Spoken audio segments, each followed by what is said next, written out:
আলহামদুলিল্লাহ ওয়াসসালাতু ওয়াসসালামু আলা রাসূলিল্লাহ বাদ।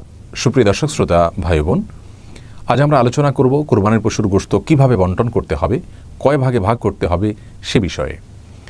সূরাতুল হজে আল্লাহ সুবহানাহু ওয়া তাআলা ইরশাদ করেছেন ফাকুলু মিনহা ওয়া আত'ইমুল বাঈসাল ফাকির। অন্য আয়াতে তিনি ইরশাদ করেছেন ফাকুলু মিনহা ওয়া আত'ইমুল কানিআ ওয়াল মু'তার, যার অর্থ হলো তোমরা কুরবানির পশুর গোশত থেকে নিজেরা খাও এবং তোমাদের প্রতিবেশী, আত্মীয়-স্বজন বা যারা দুস্থ নন এ ধরনের মানুষদেরকে খাওয়াও, হাদিয়া দাও, এবং যারা দুস্থ অসহায় গরিব মানুষ তাদেরকে দান করো।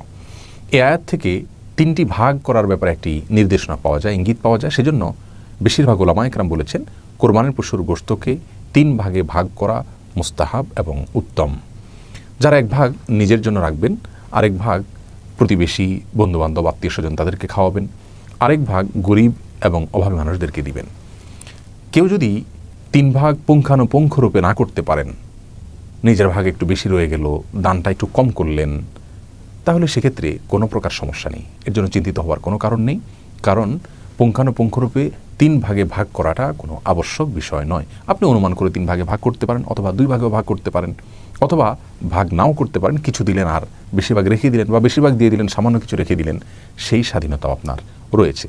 যার কারণে কয় ভাগে ভাগ করব সেটা পুঙ্খানুপুঙ্খরূপে হলো কি না সেই বিষয়গুলো নিয়ে আমাদের দুশ্চিন্তা করবার কোনো কারণ নেই। এ প্রসঙ্গে আরেকটি মাসআলা আমাদের জানা দরকার, তা হলো আমরা যারা কোরবানির গোশত রেখে দিব বা নিজেরা খাওয়ার জন্য রাখবো, সেই কোরবানির গোশতগুলোকে 3 দিনের বেশি রাখা জায়েজ আছে কিনা এ নিয়ে একটি ধোঁয়াশা আমাদের সমাজে আছে। মূলত সহিহ বুখারীর একটি হাদিস থেকে এরকম একটা নির্দেশনা পাওয়া যায় যেখানে নবী আলাইহিস সালাম 3 দিনের বেশি রেখে কোরবানির পশুর গোশত খেতে নিষেধ করেছেন। কিন্তু সেই নিষেধাজ্ঞাটি পরবর্তীতে তিরমিজি এবং আর অন্যান্য হাদিসের কিতাবে বর্ণিত বিশুদ্ধ একটি হাদিস দ্বারা রহিত হয়েছে।